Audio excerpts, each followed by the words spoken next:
everyone, this is Mindy Egan for Tailored Expressions, and in today's video, we're going to be working with the Create in Quads stencil, but actually some selective ink blending to get the panels that I want, and we're also going to be doing some foiling. So we have 4 cards total today. The supplies I'm using, starting with cardstock, is sugar cube, persimmon, pear, dragon fruit, and pineapple. For stamps, we have the Random Acts of Kindness stamp and now coordinating die, Enjoy Retirement stamp and coordinating die, the Petite Scallop rectangle stacklets and additional A2 layer stacklets. I have the Smiley Squad Create in Quad stencil and the Foil-It Smiley Squad. I'll be using the Dragon Fruit and Champagne Fun Foil. For ink colors, we have persimmon, dragon fruit, pear, pineapple, berry smoothie, guava, sweet basil, and Dijon, and VersaFine Clair Nocturne ink.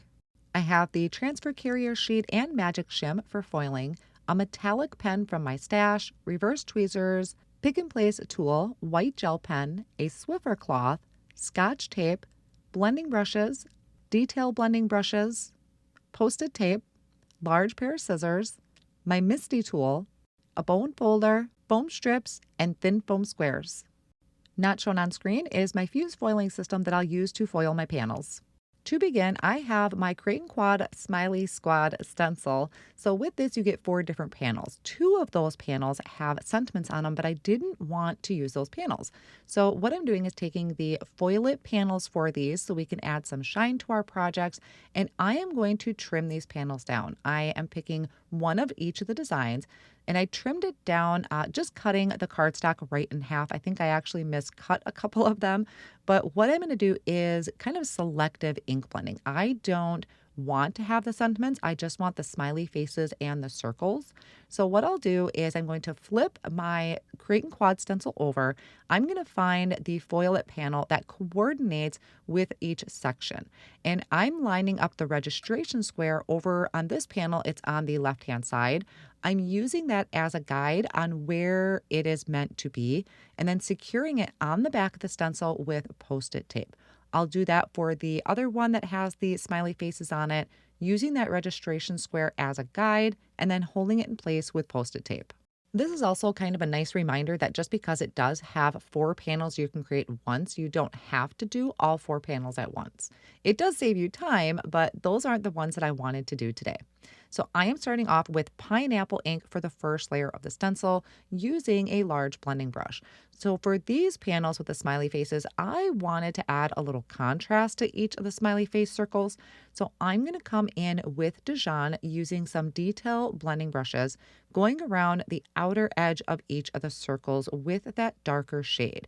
That's just going to make it look a little lighter in the center, darker on the edges, and hopefully make them pop a little bit more and give them some dimension.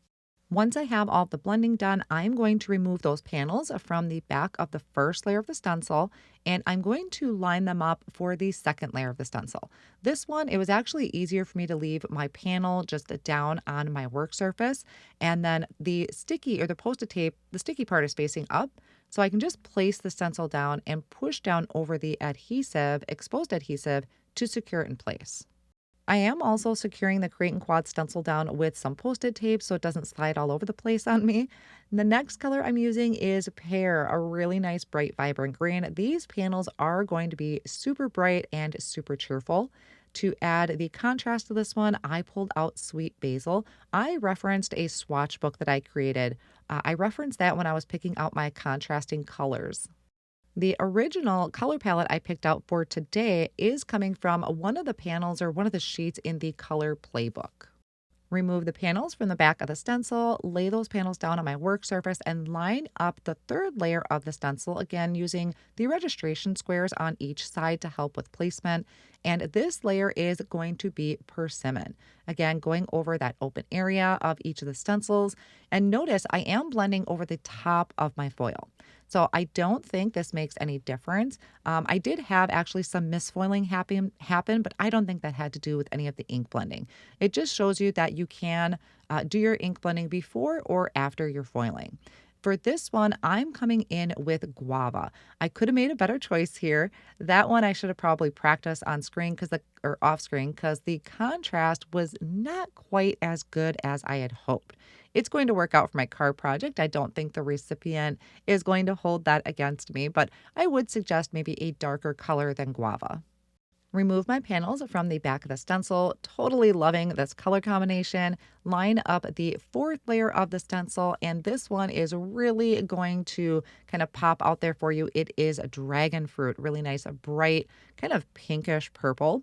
Filling in all of my smiley faces there with that one. This one, again, I'm going to come in with a contrasting color, and I picked Berry Smoothie for this one. Dragon fruit I found was maybe a little trickier to find something a little darker. I could have probably started with a lighter shade originally and then added dragon fruit as a contrasting color. But this worked out really well too. Now my panels are completely done. This one has the contrast. The next set of panels I'm going to do actually has filling in the entire circle. I'm going to use the exact same original color palette, but I'm not going to add contrast to this one. It's going to be the same process of lining up the stencil behind each of the panels. Notice that it is the same sections that I used for the smiley faces. So I'm completely skipping the words. I feel like the extra time I spent adding contrast to these circles is probably the amount of time I would have spent doing all 4 panels versus just 2. Now, one of my stencils, I think it's the third layer of the stencil, is going to need to be skipped because that is where the black is. That's where the toner is going to be. So I left that where I could use dragon fruit fun foil to do the foiling on that. I'm jumping over to my smiley face panels. I wanted my smiley faces to be a champagne fun foil color, but they do actually look really good in black too. So I am taking some champagne fun foil, cutting it to the size of each of my panels. I have a pair of large scissors that I use strictly for foil only, so that way they don't get any adhesive on them from other use. I'm going to buff over the top and the back of my foil using a Swiffer cloth. Place the foil over the top of the panel, and then I'll place that in my carrier sheet. I do have the shim in there. I'm going to run this through my fuse foiling system. I need to play a little bit more with my settings, I think. I have this set right now to 4. I'm going to place the carrier sheet in there, folded side first, run that through, let that sit for a second because it gets super hot.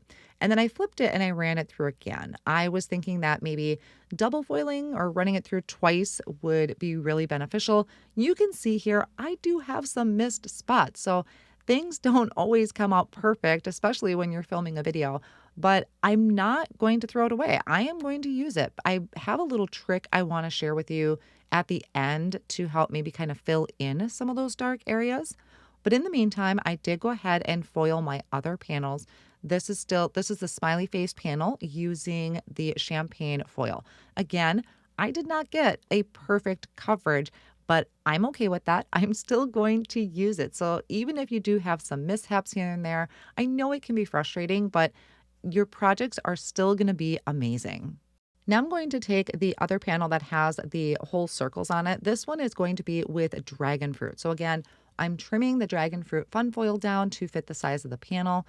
I'm going to dust over the top and the back of the fun foil using some Swiffer cloth to help remove any dust, fingerprints, things like that that might get in the way of the foil. Then I will place the fun foil over the top of my design, place that inside of my carrier sheet with the magic shim, and run that through my fuse foiling system. Again, I do have that set at number 4. I ran it through twice. And here's what's funny, like that whole area, it's a big block of toner. It foiled absolutely perfect. So I don't know what I did different, but they look so neat. It completed my color combination. So I still used all the same colors that I did in the original cards. And it was so great that Tailored Expressions has a dragon fruit as a fun foil so I could complete that design. Here are all 4 of my panels, and I want to kind of do some die cutting and get some frames out. I'm going to be using the Petite Scallop rectangle frame as one of my outer edges. I picked out a sheet of cardstock from each of the colors used in the palette. So that was dragon fruit, pear, persimmon, and pineapple. And then I used an additional A2 layer to die cut out all of my foiled panels. I have 4 cards, so I need 4 sentiments. I did 2 from Random Acts of Kindness and 2 from Enjoy Retirement. I'm going to stamp these all in VersaFine Nocturne Clear ink down onto sugar cube cardstock. What's really great is that these now have coordinating dies. I love coordinating dies because it gives me so many more opportunities to pop them up and move them around. Here I'm lining up those coordinating dies, holding it down with a low tack tape, and then I'll run it through the die cut machine to cut them out. Each foiled panel is going to get added to one of those scalloped edges just using a tape runner. And what's nice about this is because each of those colors matches what I used in the card project, I can mix and match. It doesn't matter which panel goes on what color, it's all going to work together. I do want to have a little bit more dimension to my cardstock, so I went ahead and created 4 card bases out of sugar cube cardstock. I make side folding card bases, and then I'm adding the foam strips to the back of each of the scalloped panels. I'll remove the backing of each of those foam strips and place that on top of my side folding card base. So I have a nice white edge that ties in nicely with the little bit of white that's showing from the stenciled and foiled background. I'll repeat that same step for the other 3 panels. I do have a fun touch that I wanted to add to these smiley faces, so I am taking a white gel pen. I'm going to go around each edge, maybe on some of them and not all of the circles, and add a little highlight. So just a line and then 2 extra little dots, changing the side of each of the circles. Just kind of an extra step that I could take to put some more fun into the card. Now, each of the sentiments do have thin foam squares behind them, and I'm going to place most of them in the center of the card. And don't forget, there are some areas on my smiley faces that did not foil perfectly, and I'm going to show you my little trick for that. I have a gold metallic pen that I'm going to take and draw over those areas that did not foil completely. Now, it's not a perfect solution. If you look close, you can definitely tell it is not foiled, but it does come in handy in a pinch when I wasn't able to get that to transfer correctly.